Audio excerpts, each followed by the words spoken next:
So, to kind of get this webinar started, I kind of wanted to start off with just giving you a little intro to Reviewer, our webinar topic, and kind of why Reviewer is hosting this webinar. So, today we're going to be talking about some of the three failure points that we're currently seeing in some grant programs. So, here at Reviewer, we are an applicant management software. So essentially, any program where you're taking in any kind of application, we can run that.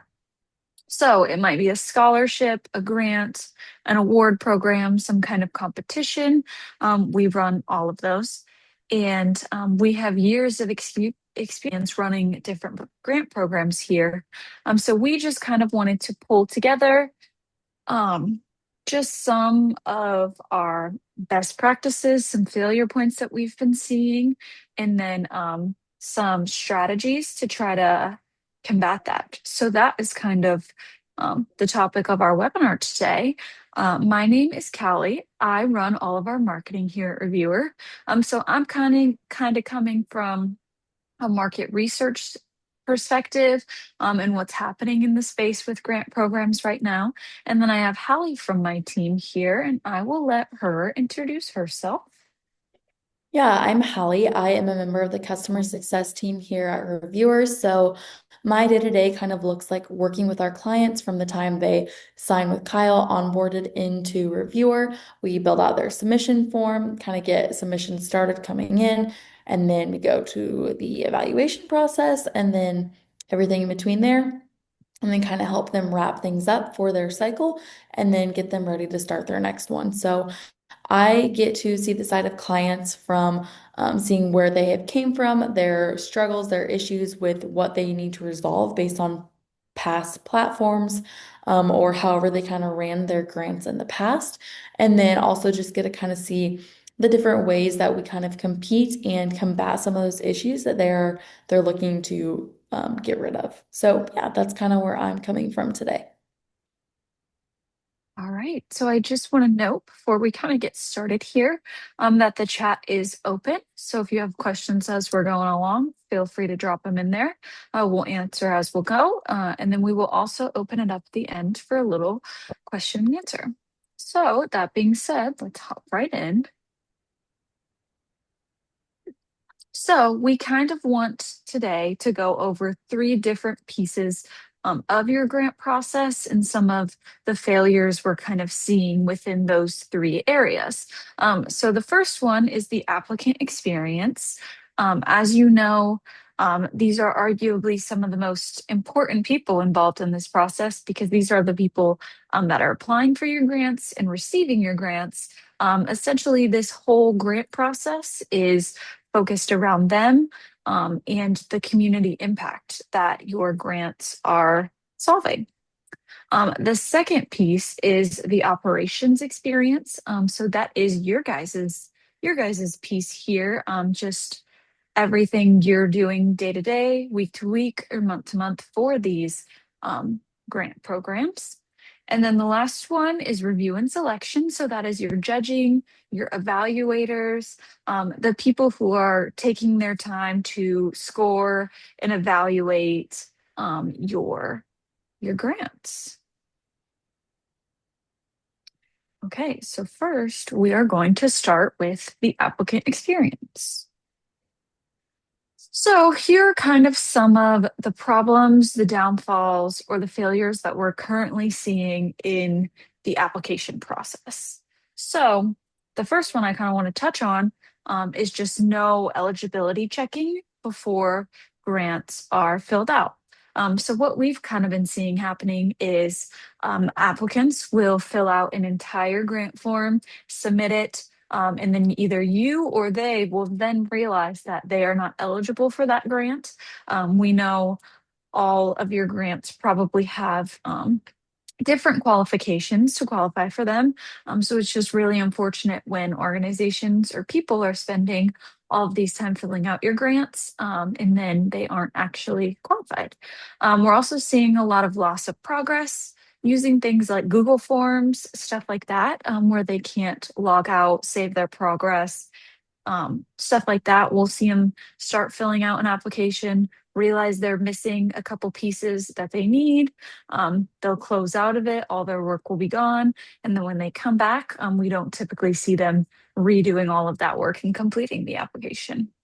Um, we also see a lot of complex, like financial documents, which brings issues of document security, especially with using things like Google Forms, for example, or putting things into ChatGPT. Those that sensitive information is not covered by data security, so we don't really know where that information could be going. And then just no visibility, kind of where they're at in the process, and then also not being able to access your applications on mobile devices. Yeah, so with that, reviewer kind of has a solution to each of those problems. So first kind of main topic that we'll cover is the real value of eligibility checks, which is a really, really important thing and something that we push here at reviewer. Because at the end of the day, every second counts. So even if you only have 5 people apply who are not eligible, if you're spending 5 times going through each of those applications, that's 25 minutes that you've spent working and spending your valuable time on applications that do not qualify. So that wastes your time and that's frustrating. But then that also wastes the applicant's time. And we want to keep our numbers up and make sure that we have as many applicants as possible. And so kind of having that irritation of being able to fill out the entire form thinking that you're eligible and then you come to find out that you're not eligible, that's pretty frustrating. So saving not only the applicant time, but also you time is going to make everyone happier in the end. Kind of touching back on that, some reduced staff burden. That's less people that are going to have to waste their time on that. Um, and then with that, with having those eligibility checks in place, you're going to have automatically a higher quality applicant pool because you're going to have your top applicants that are eligible that do fit all the boxes of your criteria. And so that's just going to make it an overall better experience and kind of be a little confidence boost that you're getting all these great applications for your grant. Um, for the eligibility, kind of a quick debriefing of how it works, and then I'll show you a little preview of it. So we have anywhere from maybe 3 eligibility questions, which is what I'll show you just for something quick and simple. But then we also have forms where maybe there is 20 different scholarships that they can apply for in one form, and then there's different eligibility for each of those. So then that first entire page is going to be probably 20 different eligibility checkers. And then based on that, they're either going to be taken to the grants that they are eligible for, that they match with, or they're going to be taken to a page saying that they are not eligible for any of them. And they are no longer able to move through the form. So we halt their ability to move through the form. And I'll probably talk a lot in the webinar today about those who are running multiple grants in one event, but just know that it's applicable to those when you're only running one grant, one award in your entire event. So just trying to make sure that we can scale it. And so you are aware that if you do have more than one, that we work with that frequently. So quickly, I am going to show you all the eligibility. So this is a really quick example of something maybe for a really simple, not a ton of requirements for your grant. So first thing is that this is just an example for a 30 under 30 award. So do you turn 30 before May 31st, 2024? That's a requirement. If that is clicked no, they're going to be taken to an ineligible page. They have to prove that their birthday is in this required time frame of years, again, to ensure their age. And then they are not able to apply more than once for this award grants in your guys' cases. And so if any of these were not answered correctly, they'd be taken to an ineligible page. Otherwise, they're able to move through the form and continue as needed. Perfect. And then the next thing that I'm going to talk about is I'll wait till the slides are up, is letters of intent and phased applications. And so these are really important because It's going to kind of take some burden off of those applicants. So, lower barrier to entry. So, instead of a 15-page application, it's going to be a simple 2 to 3 page efficient screening. I kind of talked about that before, where we're going to have that screening and make sure that they're completely eligible before we get to that full review phase. Only invited applicants invest the time in full proposals. So this might be something where you have your main event be the application, and then based on your initial review, you decide who is going to move on to that second phase where they're going to fill out their full proposals. And so that's going to be really helpful again that you're not wasting those who are not eligible's time, and then also yourself, because when you do get up to those lengthy pages of things that you have to have filled out for those grants, it's going to be important that you really have it narrowed down who you want to evaluate. Um, and then again, with that, a more diverse applicant pool. So organizations with limited capacity can participate. So it's not subjective to just one single niche of an organization. The second thing that I'm going to talk about is how phased applications work. And so phase one is going to be probably your most basic information, a quick summary, and then a budget overview. So something quick and easy, that's going to be easy for the applicants to pull together and easy for you as an organization to kind of understand and get a good idea of what they have to offer. And then the phase two is going to be the actual full application. So that detailed narrative, the comprehensive budget, any supporting documents. And with that, again, especially for grants, when you kind of get into that nitty-gritty of maybe some bank statements, maybe some social security numbers, this is where it's another really important time to note that reviewer has full security compliance. And so you guys are good to go to get all those documents in one place. And then also will make the applicant feel better because all of those secure documents are in one place and not floating around in 10 different emails.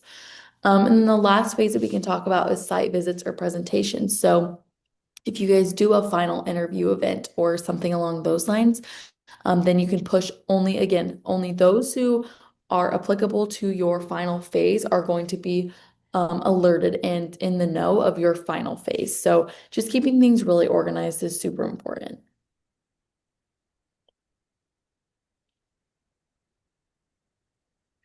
All right, now we are going to move on to two more of our kind of solutions. The first one just being a centralized portal. I know Hallie kind of touched on this, but it gets really hard when you have all of these different spreadsheets flying all over. You have Word documents, you have Excel sheets, Google Sheets, everything's kind of flying around. So having that all in one centralized portal where you're not having to move around with stuff, and you're not having to intake or do anything manually. The second kind of solution or piece is to just having the capability of data collection and reporting. So when these programs are kind of all said and done, we know that your organization is going to come back to you. They're going to want reports. They're going to want to see the impact of these grants that your organization is getting out or giving out, and they want to see the progress of them year to year. So a nice feature in Reviewer is just our reporting features. We have all sorts of different reports you can pull on hand, and none of that is done manually by you guys. All right.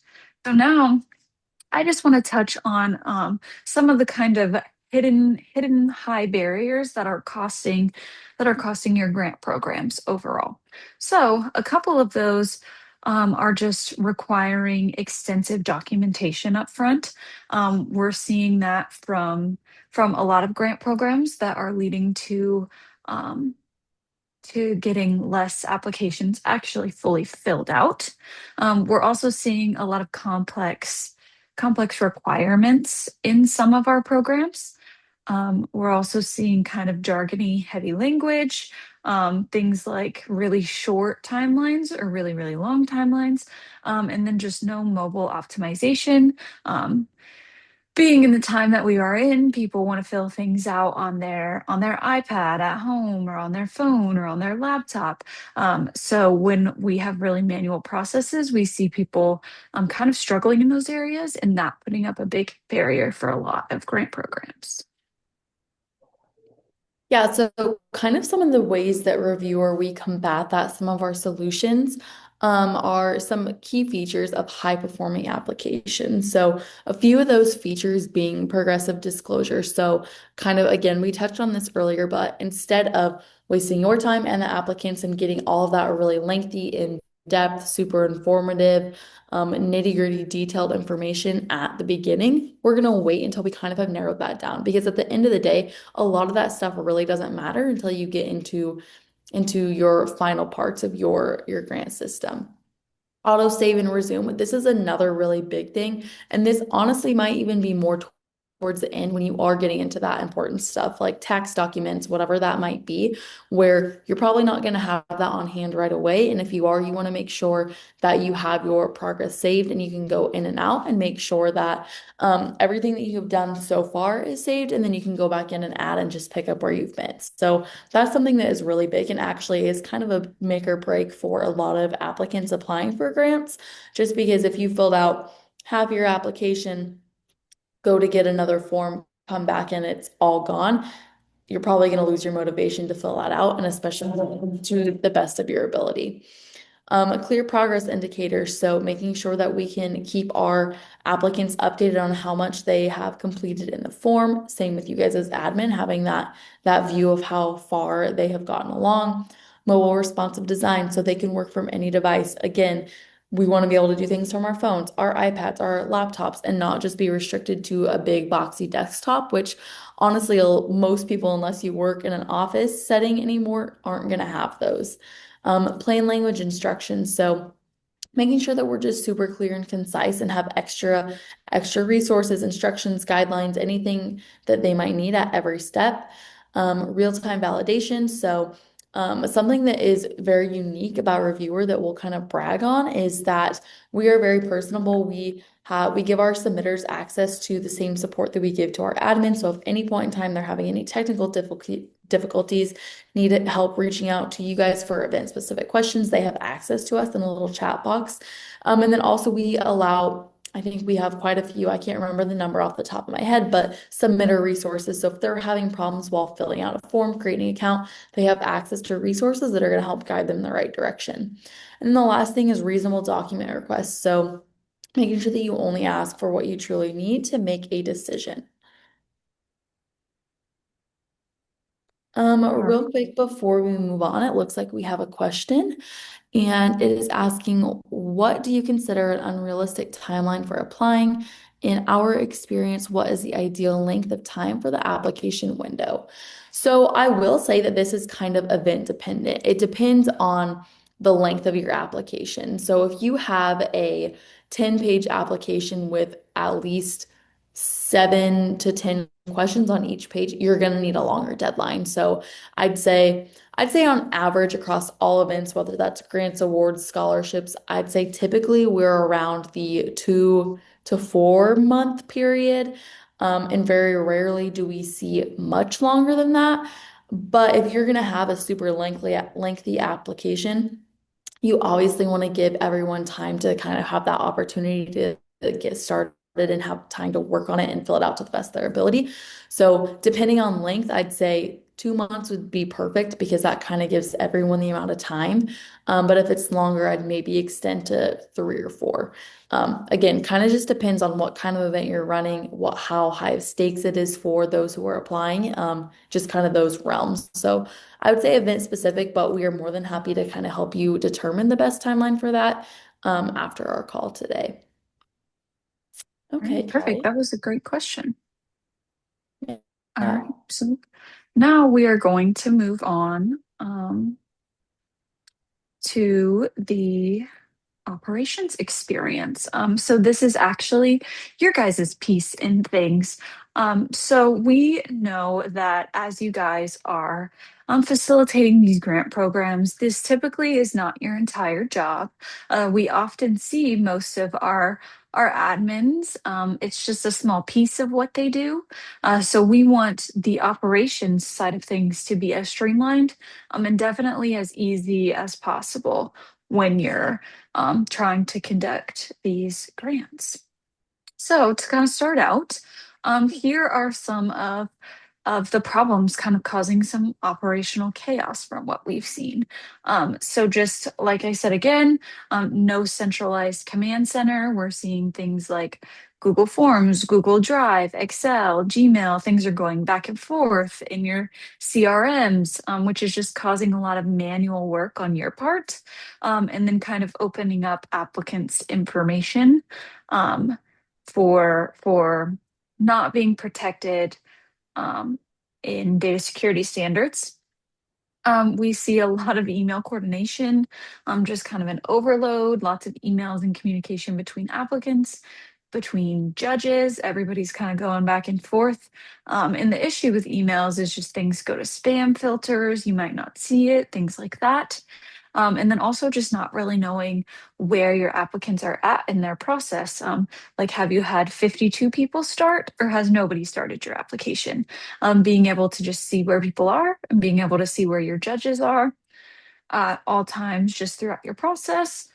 Um, and then overall, just like documents scattered from tool to tool, and then just a lot of communication taking place, which is causing you guys a lot of manual work on your end, slowing down your processes. Yeah, so a few things that we have that again kind of combat that, and I'll actually show you a couple of these things. First is going to be that real-time dashboard. So before I kind of get into this, another thing that I just want to touch on is something that I kind of mentioned in my intro that we work with our admin who come to reviewer from the time that they're onboarded all the way until we close applications and we get started. And so I know that it can be daunting having to move your entire grant application, your entire grant process over to a new system. Very aware that that can be a lot. But something to kind of look at the light at the end of the tunnel is that once we get that initial event in the system and we start accepting submissions, we kind of just get to sit back and relax and then just help as needed, make changes as needed, which really doesn't happen. And then from year to year, we can just copy over and everything is just changed. We build a new event, it's copied exactly from year to year, done with a click of a button, and you don't have to do anything unless you feel an edit needs made. So that's another thing for admin wise that's really, really important to just kind of think about as we're talking about all these things. Um, and with that, first thing I want to kind of touch on is the admin dashboard. So the admin dashboard is going to be where you're taken to when you first go into your event. And so I'm very aware that a lot of the times as you guys are running these events, you have to do kind of check-ins and let people know how many applications you have, what's the status of them, how many days are left. And so admin dashboard is going to give you all of that information just kind of at a glance. So not going too in depth with everything, but just enough to where you can get some numbers spit out and then just kind of be done with it. With that, we also have a consolidated application view. So if you need to look into more of the specifics of each application, if you need to actually look into a particular application, we have them in a list form and then we pull information from within the form. So we do a submission name, submitter's name, a company name, and we insert those into the form. And so we can then display into that manage submissions page. So it's really easy for you guys as admin to kind of find those, find whatever you're looking for. Communication Hub is kind of going in with that. We've talked about this on, I know, the last couple of slides, but we really want to steer away from that email process, the Google form process, the anything from where you are having to receive emails from your applicants, you're having to pull documents, pull forms from a bunch of different places. And then a lot of times we have more than one admin for each event. So maybe it's three of you running an event. And so then you have to organize and keep track of emails from three different people who are running this. And so with Reviewer, every single email that is sent to those applicants throughout the event is sent through Reviewer. We have email tracking. We know when, we know who it was sent to. Everything is right there. So again, when you do have to report those numbers to someone else, everything is there for you. And then the last thing is automated workflows. So with those emails, we can set up automated reminders. So we always do an automated submission confirmation. A lot of times we do an incomplete submission reminder. If you have a supplemental event like a grant follow-up or someone coming in and submitting on behalf, we can do emails like that. So We have a lot of options to make sure that everyone is kind of staying updated and reminded throughout the entire process, without you guys manually having to do that because we understand that that can be a bit of a burden. Quickly, I'm going to show you a little bit what that admin dashboard looks like, and then what that managed submission page looks like, just so we can put a face to the name. So first one is this admin dashboard. So just kind of going over it quickly, we have how many days left, the status of each submission. We have the total entries, total completed entries, the total supplemental forms. And then down here, we have a dates and deadlines section, where we can put any milestones. So if you do that multiple phase submission process, then this is a great place to put milestones. Otherwise, if you just want reminders of sending out a specific email this day or checking in, another great place to put those. With that, we have the manage submissions page. So this is going to be a little bit more of that specific view. So you can see here we have the submission name, the submitter name, the organization. So that's going to pull from the submission company name or whatever you want to pull. Any information that you feel is important to be put on this page, most of the time we can put into a question to pull from there, which is super helpful. But yeah, there's kind of a more in-depth way to look. And then quickly, I'll just show you what it looks like to click into a submission. We have the form here so we can get a nice preview of the entire form. If you have to make an edit for an applicant, you also can do so in this page. Over here, we can do questions and comments, and those are going to be left and viewable to the submitter. Notes are going to be internal notes for you as an admin or other judges. The attachments tab, if you have to add something or if you need to download or view, you can do that here or over in the forms page. And then last thing I'll touch on is supplemental forms. So if you do the grant activity report or grant follow-up, whatever it might be, this is where you can get access to that little page. One of the places, I guess I should say. Perfect. All right. So now that we kind of looked at some of that automation, I just really quickly kind of wanted to touch on how this automation is kind of reducing staff time. And overall, all of these different automation features are just taking a lot of the manual back and forth that you may be doing, and kind of doing it for you, putting it all into one, making it easy, or just automatically doing it all for you so you don't have to worry about it.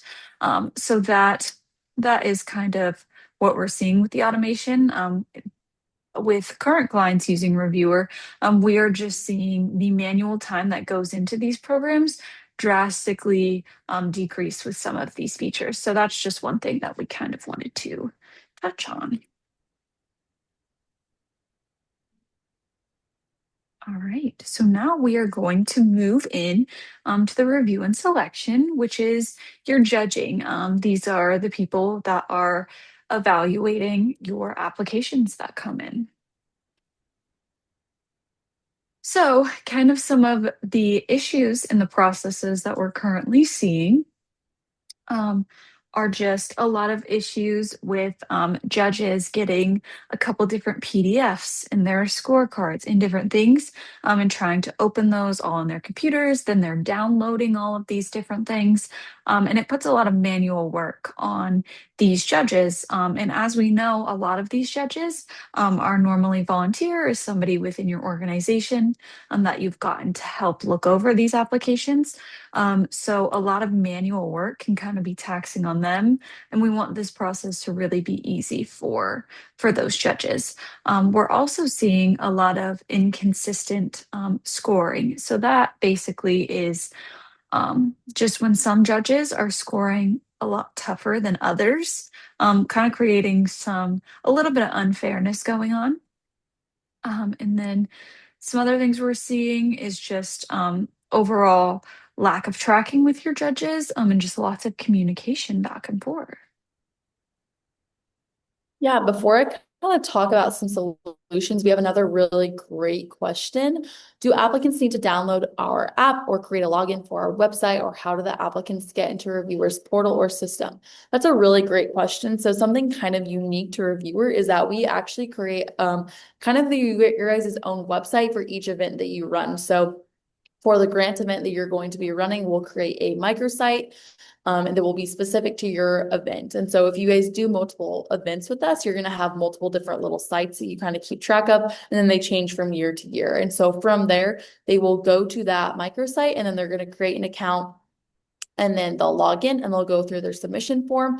And so that's kind of one of the things that we touched just briefly on, not for a great long time, but another thing that is great kind of about Reviewer is that once they create that initial account, they can use that for your grants that you're offering from year to year. And then if you run any other events, they can use that same account and it's all going to be into one little database of them. And so that information is going to stay for them and just make that process really easy for them because again, if they're applying for multiple things through a reviewer, it's all on one account, their information is saved and they can just kind of go from there.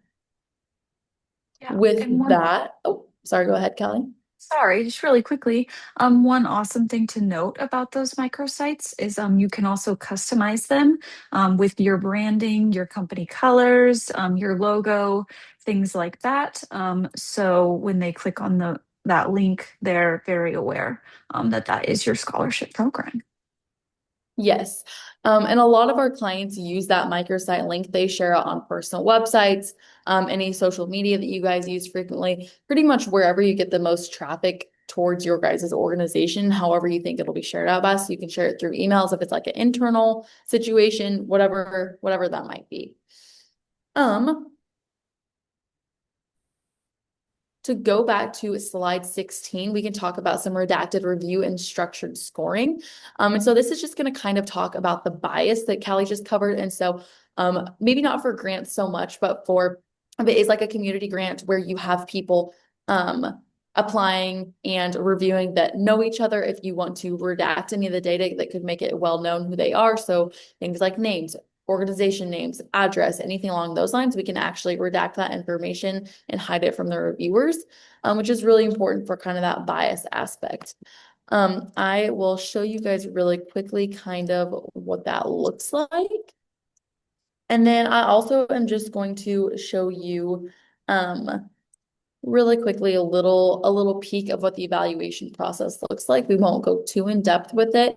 But this is kind of an example of what it will look like if we do redact that information. So instead of having that same submission name, team name, whatever, that we have displayed on our managed submissions page, we'll just hide that and then it will be kind of a blind reviewing for them.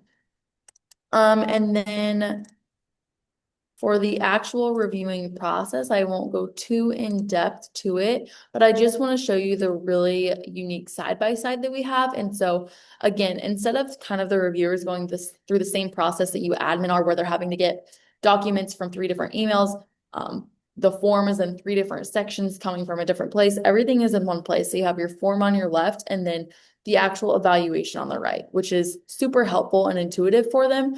Everything's right there, all their files. Anything that they are being required to score is going to be in that form with them right there. So really great experience for those judges. And then one thing to note, since you were wondering about how they get access, the applicants to our microsite to their form. So judges, you actually will invite them through reviewer. Again, another email coming through reviewer. They will click the link. The reviewers also create an account.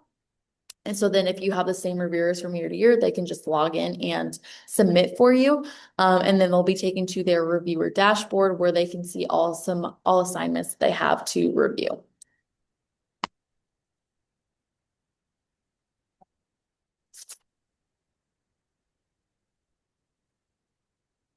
Perfect. And then the last thing that we are going to cover is assigning those applications to the review committee. So this is going to affect those reviewers that we've been talking about and their experience, but this is kind of more geared towards you guys as admin.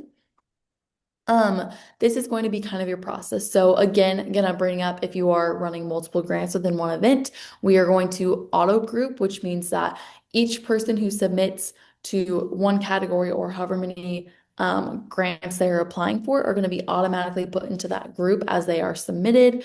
And that's going to make it easy to keep things organized for you as an admin, but then also when it comes time to set up that judging process.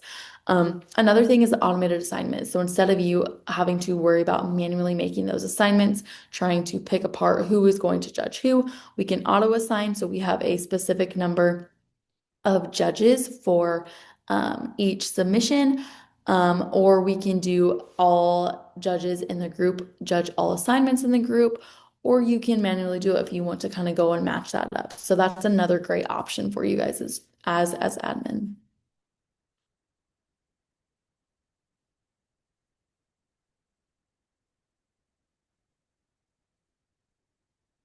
And then one last thing that we'll kind of touch on is the actual rubric. So something that we try to do at Reviewer is kind of avoid the 1 through 10, 1 through 5 scale, just because everyone's version of numbers, what a good score, what a bad score is going to be different. And so we always encourage our admin to do more of an emotional response. So doing your top score is going to be an exceeds expectation and your bottom is going to be does not meet expectation. So really trying to keep it as even as possible. Doing weighted scores. So how much is this section of the form, how much does that need to contribute to their actual chances of getting this grant? Clear criteria, making sure that all of your judges have the same criteria that they're going off of to score each submission. And then calibration sessions. So we offer a lot of training material for judges that you guys can send over. And then we also provide training for you as an admin to kind of set that process up. So we have options for you to kind of go through that. And then one last thing I'm going to show you all is the normalization report, especially for grants. It's really important that the person that is receiving this is going to be the best person for the job, whoever is most deserving. And so again, with that kind of tough judge, easy judge, we want to find a way to kind of balance that out. So this is a report that we offer to you guys. Over on the left, we have submissions, and then on the top, we have that judge name. And then corresponding those boxes are the score that each judge gave the submission. Down here in this green line is going to be the average score that each judge gave a submission. So on average, they gave a score of 29.75. So if we do a quick comparison, we see Judge Judy right here gave a 23.875 on average, but then Tony over here gave a 34.125. Well, obviously those submitters, it's not going to be fair for those who have Tony as compared to Judge Judy if it's an equal submission in quality. And so what we do there is we take that average number, so that 23.875, and we're going to make that 1. So anything above a 1, so a 24, instead of a 23.875, that's going to be a 1.1. So they are above average. And then from there, we average all the submissions out, and whoever has the highest above 1 score is going to be truly the best fit for your grant that you're offering. And so just again, kind of trying to combat that issue of having those different style of judges.